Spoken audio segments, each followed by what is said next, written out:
Let's get into this. This one, 30 episodes of me. And episode number one, we will call love. When did you first realize what love actually meant to you? Hmm, I don't know. I know what love means to me. Love means a bond, loyalty, connection, being there for each other, mentally, spiritually, emotionally, physically. Okay, don't be leaving out sex. Like, that's just part of life. I don't know. I mean, it's bringing me to the thought process of my worth. It took me a really bad relationship to understand that, one, I will never be second place for anybody. Like, I ain't your option. And two, I know my worth. I'm freaking awesome. And would I date myself? Probably.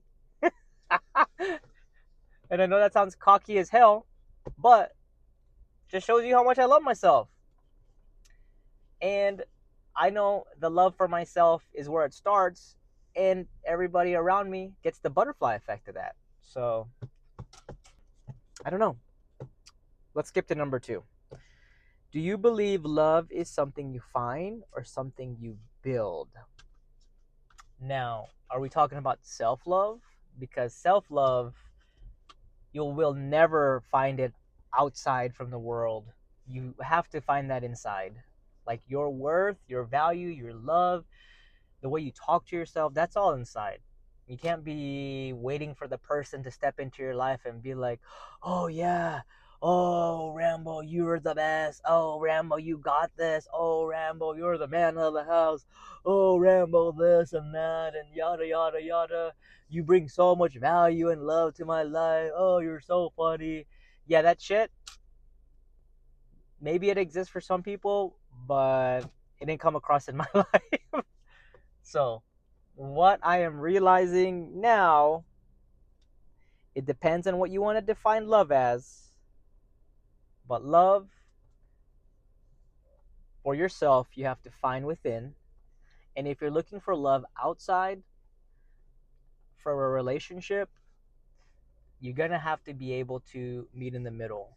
I think people's expectation levels are so high that they're not willing to budge anymore to accept the person that's in front of them. And it goes both ways. It's not just coming from one person. Love is 50-50. You're going to accept the person's strengths, but you will also accept their weaknesses. And you don't force a person to change. You guide them to become a better version of themselves. Or because of your love, it it changes their perspective on who they are because they know that they have to change for you. It's their own inner choice. It's not something that you force on somebody. I don't think that's how love works. Question number three. What small things make you feel most loved? I want to say when people remember small things about me. Like, they know I like to eat a certain thing, or I do a certain gesture that brings them joy, or they just remember that I exist by shooting me a text message or giving me a call, or I'm not I'm not asking you to do these things for me. They just organically happen. I think for me that's a gesture of love. What's one thing people misunderstand about love? Hmm. Hmm. I think what people misunderstand about love is that it becomes an IOU. Because I love you and I did this for you, you're supposed to do this for me. Or because Exactly. I think when you love somebody or love the people around you or love your friends, you just do what you do for them. You don't expect anything in return, because when you start expecting things in return, that's when you get disappointed and angry and bitter and then start blaming them for stuff that you think is a perfect love or friendship or a way to carry yourself in that dynamics. And no, I don't think that's how the world works. Unless you're in a relationship and you both see each other 50-50, that's different, because you're starting a life together. You're going to have kids together. You're gonna intertwine your finances, your living situation. That to me is different. But when it comes to friendship love, family love, yes. Do I do I hope that people will be there for me the way I'm there for them? Yes. But should I expect it? No. Because unless they want to give it willingly, I'm not forcing anybody to be in my life or love me a certain way so that they can hit my standards.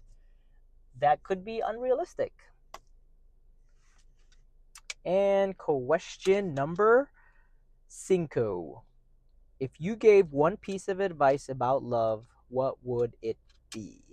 Um, I guess it's gonna play on what I just said. I don't think love is mutual. I think if you give what you choose to give somebody is what you choose to give somebody. It shouldn't be what you choose to give somebody, and also I expect that same amount of effort in my direction. That's the piece. That's the one piece of advice I would give. I'm not saying to run away from these people that don't love you. I'm just saying that if you lowered your expectation level and committed it to the, I don't want to say the right people. It's just you do what you do for love because you want to do it. It comes from your heart and your soul and your mind and your emotions and your care and everything the above. And if you get it in return, I'm happy for you. But if you don't, you can't whine and cry about it.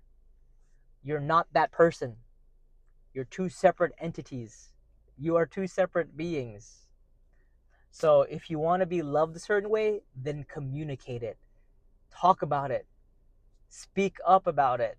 And then from there, build from that. And if it doesn't change, then make a decision whether you want to stay or not. It's that simple. But you have to accept the positive with the negative. And I just think that's what love is. You build from there. Hopefully. Fingers crossed. Thank you for watching. I'll catch you in the comments. Let me know what you think.